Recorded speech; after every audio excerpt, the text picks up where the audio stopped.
इसके बाद हम लोग पढ़ेंगे कि पुरातात्विक वस्तु क्या होता है या पुरातत्व वस्तु क्या होता है। तो इसको ध्यान से आप लोग समझिएगा। हेडिंग सबको दे दिए, पुरातात्विक वस्तु या पुरातत्व वस्तु।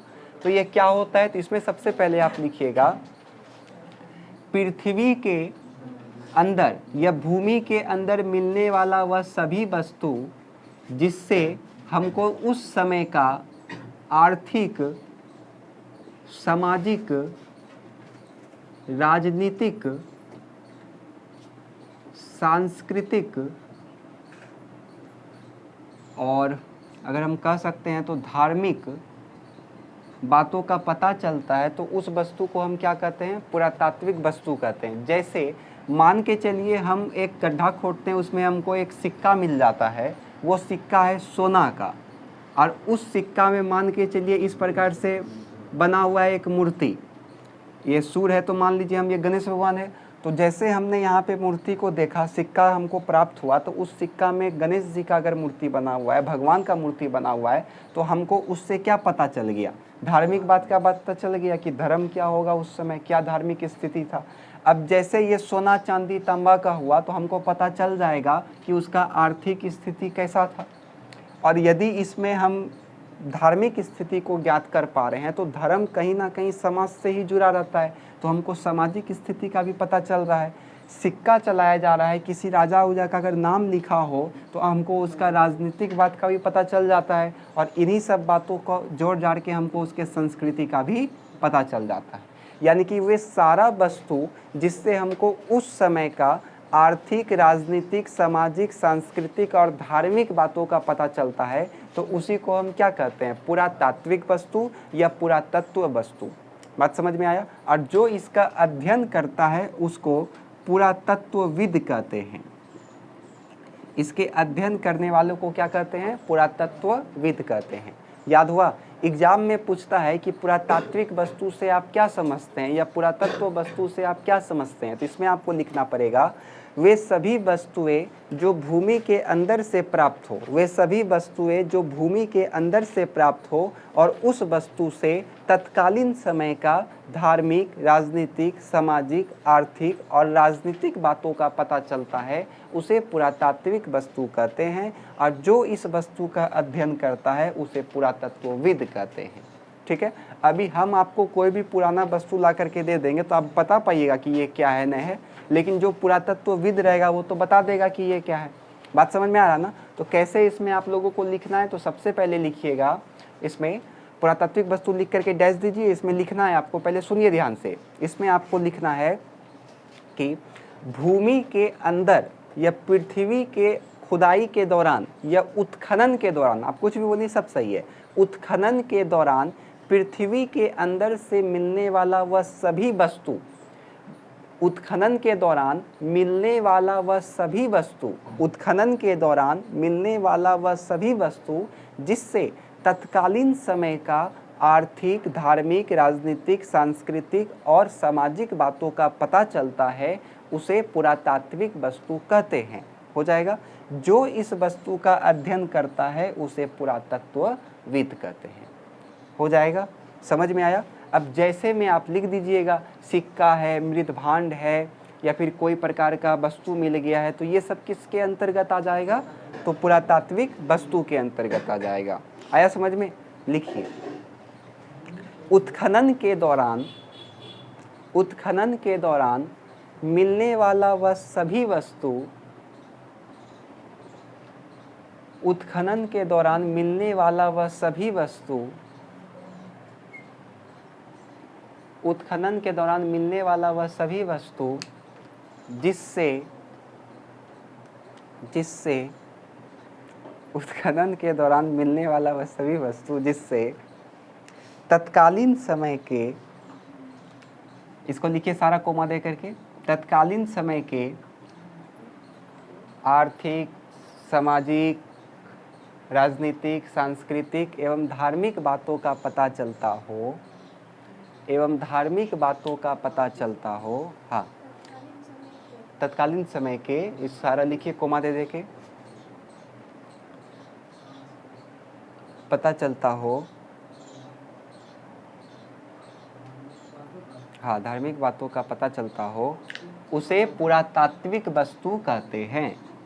उसे पुरातात्विक वस्तु कहते हैं। उसे पुरातात्विक वस्तु कहते हैं। एवं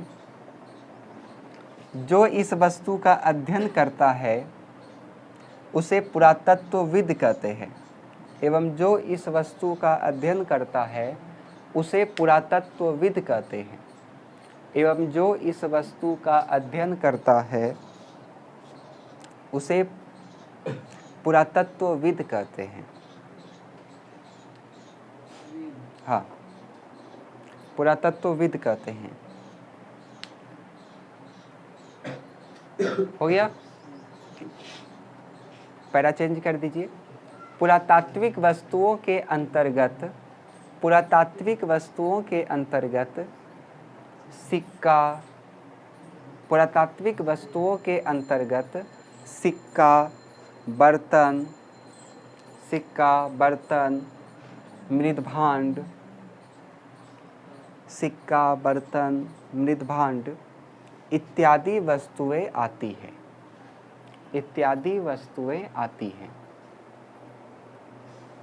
इत्यादि वस्तुएं, छूट गया। पुरातात्विक वस्तुओं के अंतर्गत सिक्का, बर्तन, अभिलेख भी लिख सकते हैं आप, अभिलेख, शिलालेख, मृदभांड इत्यादि आते हैं। हो गया? चलिए अब आगे हम लोग इसके बाद पढ़ेंगे कि किस प्रकार से समय का हम लोग पहचानते हैं कि ये किस समय का है, उसको हम लोग कैसे पहचान। हाँ, मृदभांड, समय को किस प्रकार से हम लोग पहचानते हैं, तो उसके लिए एक विधि है। उस विधि का नाम है कार्बन 14 विधि। आप लोग सुने होंगे इसका नाम, हेडिंग दीजिए, कार्बन 14 विधि या रेडियोधर्मिता।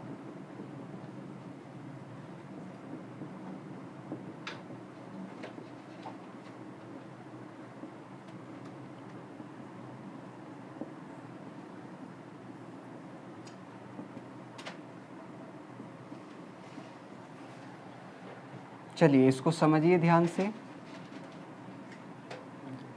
कोई भी वस्तु कितना पुराना है इस बात का हम कैसे पता लगा सकते हैं, तो उसके लिए एक वैज्ञानिक विधि का प्रतिपादन किन्होंने किया था, तो बीएफ लिवी ने किया था। इन्होंने कहा कि कोई भी वस्तु है तो उसमें कार्बन 14 और कार्बन 12 दोनों समान मात्रा में रहता है। जब तक वो अस्तित्व में है तब तक उसमें कार्बन 14 और कार्बन 12 दोनों का दोनों समान मात्रा में रहता है। किंतु जब उस वस्तु का नष्ट हो जाता है, विनाश हो जाता है, तो उसके बाद उस वस्तु में कार्बन 12 तो स्थिर रहता है, किंतु कार्बन 14 धीरे धीरे क्या होने लगता है, क्षय होने लगता है।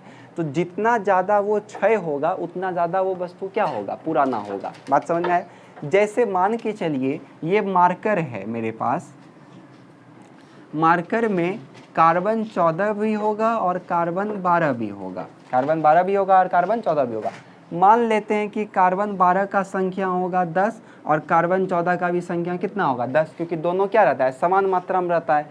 अब ये नष्ट हो गया, ये विनाश हो गया, तो क्या होगा, कार्बन 12 तो स्थिर रहेगा लेकिन कार्बन 14 क्या होने लगेगा, क्षय होने लगेगा। मान के चलिए ये घट के आ गया 7 पे, तो हम इसको चेक करेंगे लैब में, तो इसमें हम चेक करेंगे, देखते हैं कि कार्बन 12 10 है और कार्बन 14 कितना है 7, तो इससे कितना साल घट गया, ये 3 घट गया ना। तो यानी कि हम इससे अंदाज़ा लगा सकते हैं कि ये कितना पुराना वस्तु होगा।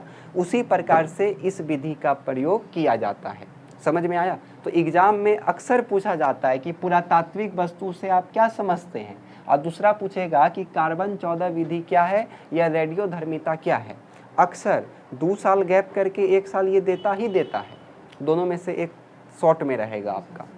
बात समझ में आया? तो कैसे लिखना है आपको कार्बन 14 विधि के बारे में, तो इसमें सबसे पहले लिखिएगा कार्बन 14 विधि का प्रतिपादन, कार्बन 14 विधि का प्रतिपादन 1946 में बीएफ लिफी के द्वारा किया गया था। कार्बन 14 विधि का प्रतिपादन 1946 में बीएफ लिफी के द्वारा किया गया था। इन्होंने बताया कि प्रत्येक वस्तु में कार्बन 12 और कार्बन 14 समान मात्रा में रहता है, किंतु जब वस्तु नष्ट हो जाता है, विनाश हो जाता है उसका, तो कार्बन 12 तो स्थिर रहता है किंतु कार्बन 14 धीरे धीरे क्षय होने लगता है। और कोई वस्तु में जितना कार्बन 14 क्षय होगा उतना ज़्यादा ही वह वस्तु क्या होगा, पुराना होगा। आया समझ में? हो जाएगा। लिखिए, कार्बन 14 विधि का प्रतिपादन 1946 में, कार्बन 14 विधि का प्रतिपादन 1946 में बीएफ लिफी के द्वारा किया गया था। बीएफ लिफी के द्वारा किया गया था। बीएफ लिफी के द्वारा किया गया था। हाँ, बी है, लिफी लिफी फो होगा, अच्छा वो लिख दिए हैं। बीएफ लिफी के द्वारा किया गया था। उनके अनुसार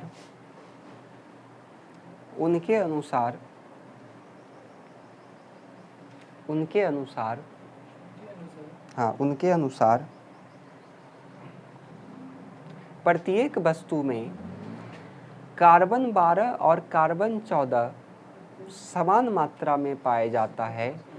उनके अनुसार प्रत्येक वस्तु में कार्बन 12 एवं कार्बन 14, उनके अनुसार प्रत्येक वस्तु में कार्बन 12 एवं कार्बन 14 समान मात्रा में पाया जाता है।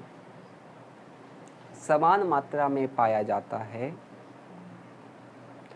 किंतु जब वस्तु का विनाश या नाश हो जाता है, किंतु जब वस्तु का विनाश या नाश हो जाता है, पानी कहाँ गया? एकदम हाँ, दादा कर रखा है फिर से। किंतु जब वस्तु का विनाश या नाश हो जाता है तो विनाश या नाश हो जाता है तो कार्बन 12 तो स्थिर रहता है। तो कार्बन 12 तो स्थिर रहता है, किंतु कार्बन 14 क्षय होने लगता है। कार्बन 12 तो स्थिर रहता है, किंतु कार्बन 14 क्षय होने लगता है। किंतु कार्बन 14 क्षय होने लगता है। किसी वस्तु में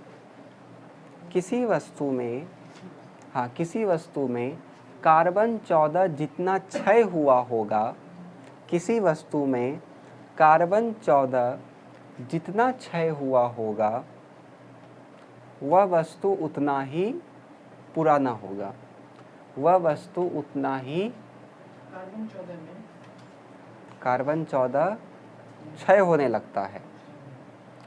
किसी वस्तु में कार्बन 14 जितना क्षय हुआ होगा, वह वस्तु उतना ही ज़्यादा क्या होगा, पुराना होगा। हो गया? वह वस्तु उतना ही ज़्यादा पुराना होगा।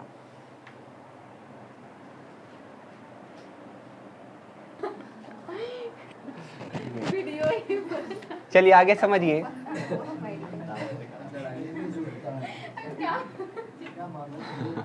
अगला लिखिए, हड़प्पा सभ्यता का परिवार। अगला हेडिंग दीजिए, हड़प्पा सभ्यता का परिवार।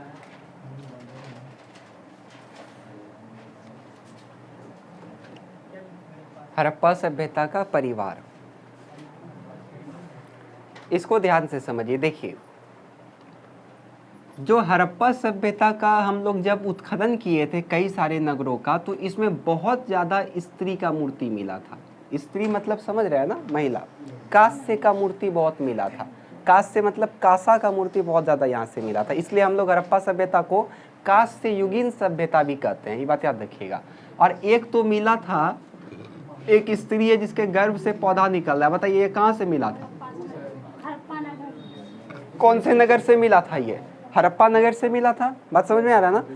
एक स्त्री जिसके गर्भ से पौधा निकल रहा है, ये हमको मिला था हड़प्पा से।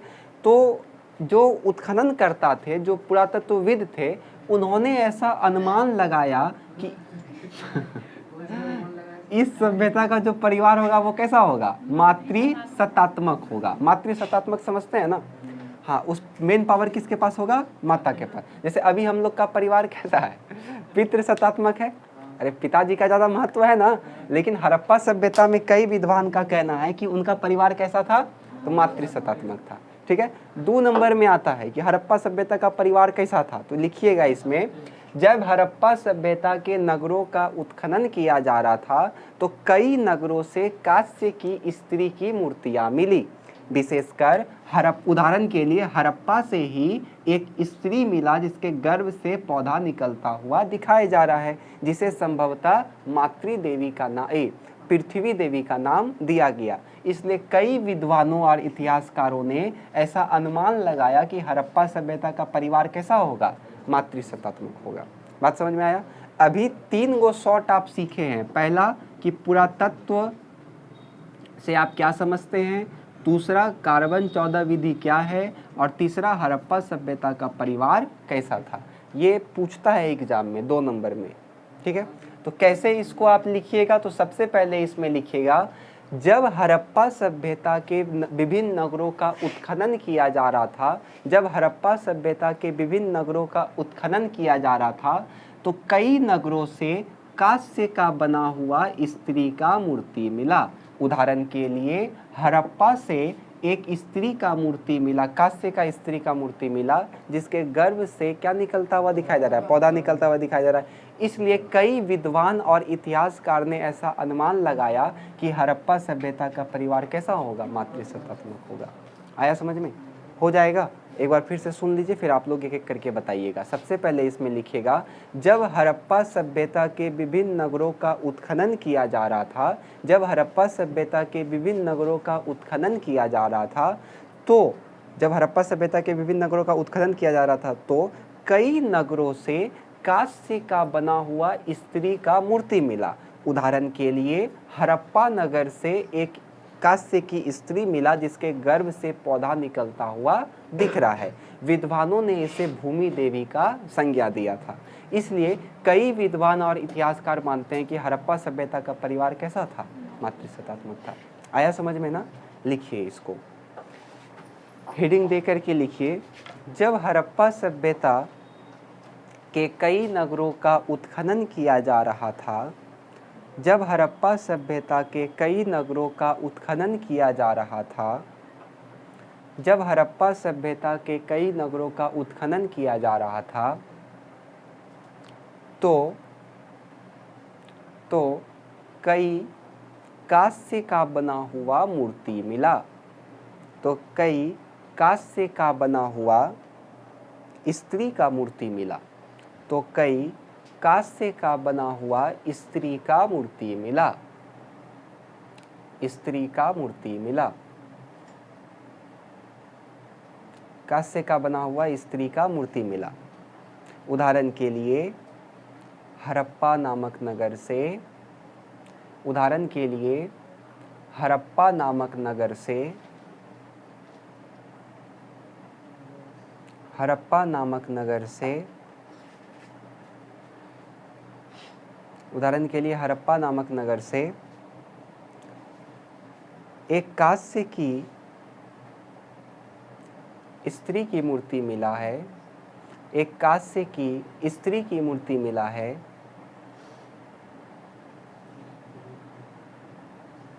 जिसके